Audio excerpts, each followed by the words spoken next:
welcome to The Drum Show. My name is Chris Quinlan, and tonight's episode is all about the Fibonacci numbers, okay? Maybe some of you guys and gals out there are studying them at this minute in school. Let me tell you about the Fibonacci numbers. The Fibonacci numbers are, it's mathematics at the minute, so you could call it math metal if you want. But what I'm talking about is if we take 0 and 1, okay, and then add them together, we get 1. And then what happens is we take the sum of the subsequent two numbers, or the previous two numbers, I should say, and then what happens is it moves on. So 0 plus 1 is 1. Go back 1. 1 plus 1 is 2. 2 plus 1 is 3. 3 plus 2 is 5. Okay? 5 plus 3, you're always going one back, you see, makes 8. 8 and 5 is 13, and on it goes on and on and on. Why am I talking about this on a music show? Essentially what goes on is that the Fibonacci numbers is basically the law of nature. Essentially it's the way that you have pine cones, the way that flowers branch or trees branch out, like even down to vegetables like cauliflower and the florets, you know, that kind of thing. It goes out in a Fibonacci sequence. The way that rabbits breed and the like. It is a law of nature. What happens is that these Fibonacci numbers is often known as the golden mean, and essentially what that means is you do the algebra, so to speak, and it's even used in architecture and all sorts of different ways, shapes and forms mathematically to get what we want. Because it's a basic law of nature, it's a way of just adding things up. We even use it in projecting things like the share market. Not that I'm involved with anything like that, but you can use the Fibonacci sequence by projecting share market rises and share market drops, you see. And that's how stockbrokers use it. So it's that important. This is a music show. How do we use it in music? What happens is that there's some very famous composers that use the Fibonacci numbers or the Fibonacci sequence in their bar structures, in the way that they use notes.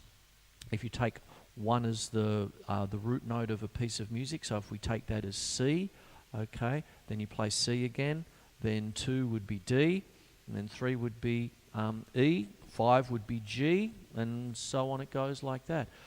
Some famous composers that use this kind of business is Claude Debussy in his piano work Images, spelled, it looks like images, I-M-A-G-E-S, Images. There's a Fibonacci sequence in that.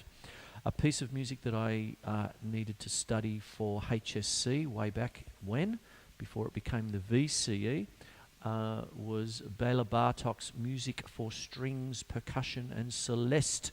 And one of the movements begins with a classic Fibonacci sequence. And on it goes. Probably in contemporary thought, in contemporary music, one of the bands that is quite famous for using the Fibonacci sequence is the band Tool, with Danny Carey on drums. And the piece of work Lateralis, if you want to check that out, the band uses the Fibonacci sequence quite a lot in that piece of music. Not only the drumming, but the sequence of the music, and also the lyrics comes out in one phrase or one word, then another word, then 2 words, then 3 words, then 5 words, then 8 words. It's incredibly important to understand, albeit a little bit advanced for music. So tonight is all about the Fibonacci sequence. Now, why is it called Fibonacci? Essentially, Mr. Fibonacci was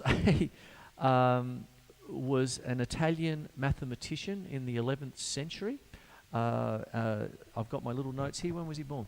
Around about 1170, and he passed away around about the time of 1250. He was quite famous in the day, And he didn't invent the numbers. He essentially studied Indian and Arabic mathematics, essentially. And essentially in the day, it was used by traders, okay, in the Mediterranean area of Europe and all that. And he noticed that, you know, he was Italian, so we're talking about Italy, and we're talking about traders that came from the north of Africa using their way of adding things up and trading goods and all this sort of business. And he studied that, and he basically came upon this sequence that is nature, okay, flowers, trees branching out. So you can't walk down the street without sort of having some kind of Fibonacci sequence staring you in the face, whether it's a tree, a flower, pine cones. If you have a look at two rabbits having a crack at each other, that's how it all starts. And if you go home and Dad's worried about his share market prices, he's trying to work out whether he can retire using the Fibonacci sequence as well. Anyway, thank you, Mother, for the rabbits. Anyway, there it is. Now let's talk about it musically. There's a couple of different ways that you can use it. If I just take a normal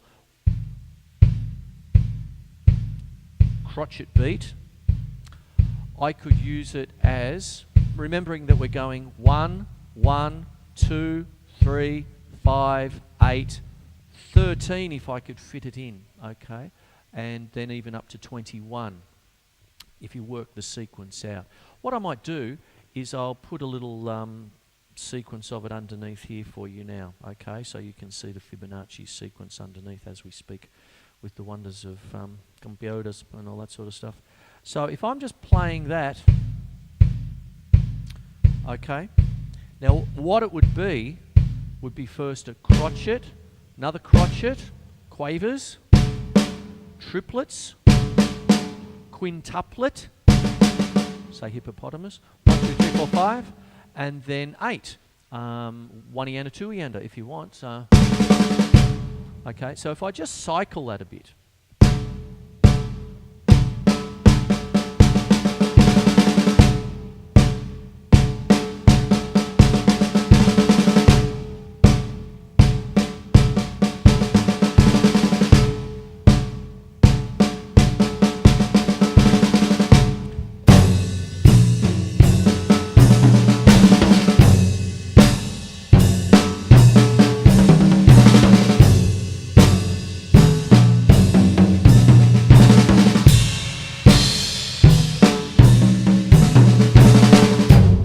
What I did was I started to improvise on it, going to use Fibonacci, these kinds of sequences that are so popular in certain streams of music, such as progressive metal a la Tool.